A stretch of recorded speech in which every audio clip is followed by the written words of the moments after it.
ცესკოს წინასწარი მონაცემებით მეორე ტური გაიმართება ხულოს მუნიციპალიტეტში. აქ არჩევანის გაკეთება მოსახლეობას კიდევ ერთხელ მოუწევს. ამჯერად ქართული ოცნებისა და პატრიოტთა ალიანსის გამგებლობის კანდიდატებს შორის.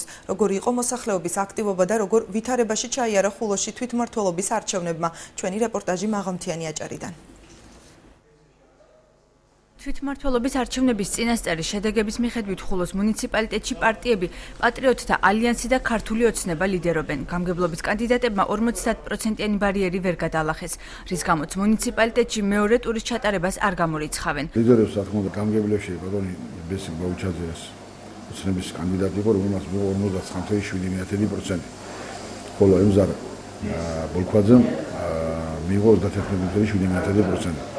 ასე რომ ვერც ერთმა კანდიდატმა ვერ გადაალახა 50%-იანი 51%-იანი ზღვარიდან მე ვფიქრობ რომ მეორე ტური ჩატარდება. არჩევნების შედეგების შეფასება დღეს პატრიოტთა ალიანსში არ ისურვეს. აქ მაცნეს სატელევიზიო კომენტარზე უარი უთხრეს.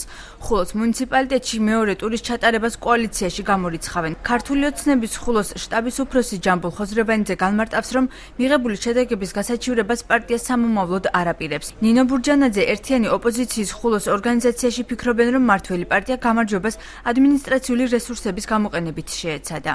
საზაფხულო იალაღებიდან ჩამოყავთ ხალხი, აგიტ ბრიგადები ამ სამარშრუტო ტაქსებში არიან მობილიზებული და ამ ყველაფერს აი ასე მოძღრავენ ჩვენ სამორჩეველს, სადაც კაცის არჩევანი კი არ არის, კაცის კედელთან მიყენება არის, რომ არჩევანი იძულებით გააკეთოს. არჩევნები ვფიქრობ, რომ ჩატარდათ გარიან კარგ და მშვიდ გარემოში. რაც იყო ამ ხელისუფლების დაპირება, რომ არ იქნებოდა სახელმწიფო რესურსებისა და ძალოვანი სტრუქტურების გამოყენება არჩევნების პერიოდში, ეს ასე მოხდა.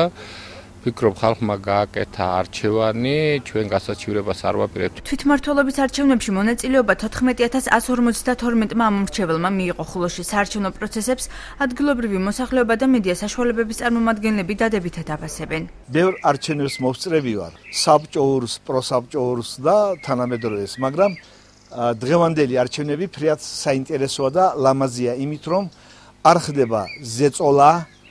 არჩევნები მიმდინარეობს 7 გარემოში, 7 ვითარებაში და ყველას შეუძლია თავისი ნების გამოხატვა. არანაირი ხელშეშლას ადგილი არ ქონია, უბნებზე იყო გადაადგილება თავისუფალი. მე მქონდა როგორც ჟურნალისტი იმის საშუალება, რომ გამეშუქებინა ობიექტურად მასალები, არანაირი ზეწოლაც არ ყოფილა. თვითმმართველობა 2014 საკმაოდ ისეთ მშვიდ ვითარებაში ჩატარებული არჩევნები მიასე შემიძლია შევაფასო. ხულოს მუნიციპალიტეტში 54 უბნიდან საჩივარი მხოლოდ 2 უბანზე დაიწერა. პროპორციული სიის მიხედვით მუნიციპალიტეტში კოალიცია ქართული ოცნება და ნაციონალური მოძრაობა ლიდერობენ.